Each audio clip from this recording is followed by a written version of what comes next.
Namaste everyone. Welcome to lesson 1, part 1 of our Hindi learning series, that is Learn Hindi Quickly Through English. If you are a complete beginner or a traveler planning to visit India or simply someone who wants to connect with Indian culture, you are in the right place. In this series, we will start from the very basics, from understanding Hindi sentence structure to holding a full-fledged conversation in Hindi. You will progress from zero to a confident Hindi speaker and will be able to express yourself naturally in daily life. Let's begin. As you can see, there are two sentences. Both are English sentences, and with the help of these two English sentences, we will try to understand the basic Hindi sentence structure. Let's start. First is I am busy, and the second is he learns Hindi. In an English sentence, there is a subject portion, there is a verb portion, and there is an object portion. We have to understand what is a subject, what is a verb, and what is an object. A subject is always the doer, speaker, or the topic of the conversation. As you can see, I is the speaker, so I is the subject. As you can see, he is the doer, so he is the subject. Let's move to the verb portion. Verb will either indicate the time, which type of time, present, past, or future, is, am, are, was, were, they all indicate their time. So they are verbs. And if I use the exact grammar term, they are helping verbs. Means they help us to indicate the time of the action. Next is main verb. Main verb is the exact action word. Look at the learns word. Learns is the exact action indicating word. So it is also a verb. Am and learns both are verb portion in both the sentences. Now we have busy and Hindi. Other than the subject and the verb portion, rest of the words are called object portion. Here we have only one word in both the sentences, but there can be a lot of words in the sentences. All can be categorized as object portion. We have discussed what is a subject, what is a verb, and what is an object in the previous slide. Now we will discuss the place value, the correct place value. In an English sentence, subject is always at the first place, followed by the verb, followed by the object portion. But in Hindi, this verb portion will move into the very end. What is a verb? Action and time. Action and time are always present in the last in Hindi. And if action and time means this verb portion is going to occupy a place value in the end, so this object portion will move into the middle automatically. So if you look at this slide, as you can see, the English word order, subject, verb, and object. This is the final English word order in an English sentence. Now move to the Hindi sentence structure. As you can see, subject is at the first place and verb is at the last place, and object is in the middle place. Subject, object, and verb. SOV format. This is called SOV format. And one more thing is happening in Hindi here. When the words in the object portion are moving into the middle, they are reversed. And there is a reason why they are reversed. Except a few associations, especially 4 associations, every word in this portion is reversed. Now we will try to translate a Hindi sentence. And before translating that Hindi sentence, we need to know the Hindi equivalents of some words. Let's start. We will start with I and M. In Hindi, I is called मैं. मैं with a sound. And in the end is a nasal one. मैं.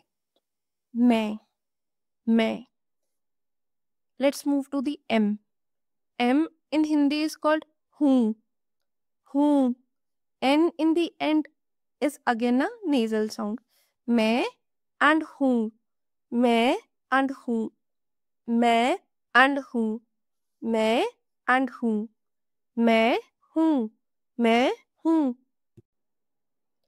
I am Emily. I is मैं, M is हूँ. As we know, I is the subject and M is the verb portion. Here M is telling us the time and time is always present in the end. मैं and हूँ. मैं Emily हूँ. मैं Emily हूँ.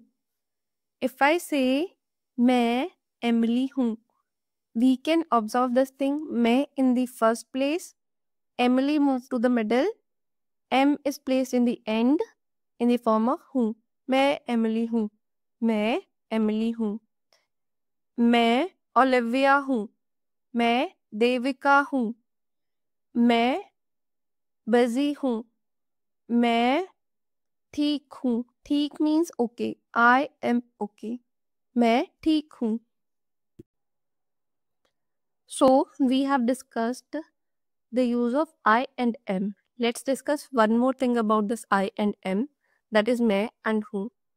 Whenever we start a sentence with the I, we always use am in English in case of present time.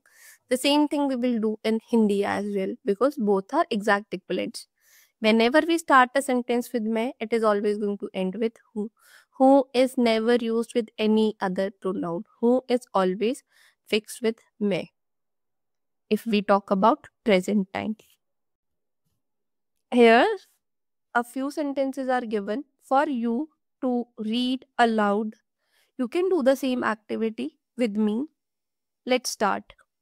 I am Olivia. मैं Olivia हूँ. मैं Olivia हूँ. I am busy. मैं busy हूँ. मैं busy हूँ. मैं busy हूँ. I am happy. मैं happy हूँ. मैं happy हूँ. मैं happy हूँ. I am free. मैं free हूँ. मैं free हूँ. I am Olivia. मैं Olivia हूँ. I am busy. मैं busy हूँ. I am happy. मैं happy हूँ. I am free. मैं free हूँ. If you want to know the Hindi equivalent of all these words like busy, happy, free, they are also added, but in the last slide. You will be able to get the Hindi equivalent as well. As you can see, till now we have discussed the use of I and am, that is मैं and who. It's not only the use of मैं and who, it's the basic Hindi sentence structure. You can change the subject from मैं to he, she, it, this, that, and who to is, am, are, was, were. And you can see that the same sentence structure you can apply in a lot of sentences and you will be able to translate a lot of Hindi sentences. You just need to know the Hindi equivalent of all those words. In this slide, I have given you some sentences to translate. This is your homework before we start the next part of this lesson. As you can see in this slide, I have given a few words like happy. Happy means khush, khush. Busy. Busy means व्यस्त, व्यस्त. Free. Free means खाली, खाली. Sick. Sick means बीमार, बीमार. Okay. Okay means ठीक, ठीक. You have to learn these words and in the next part of the lesson, we will use these words to translate the sentences. And we will add more words in the Hindi sentences to look at the overall structure of the Hindi sentences. Hope to see you soon in the next lesson. Let's meet in the next part of the series. Till then, Dhanyavad. Have a good day.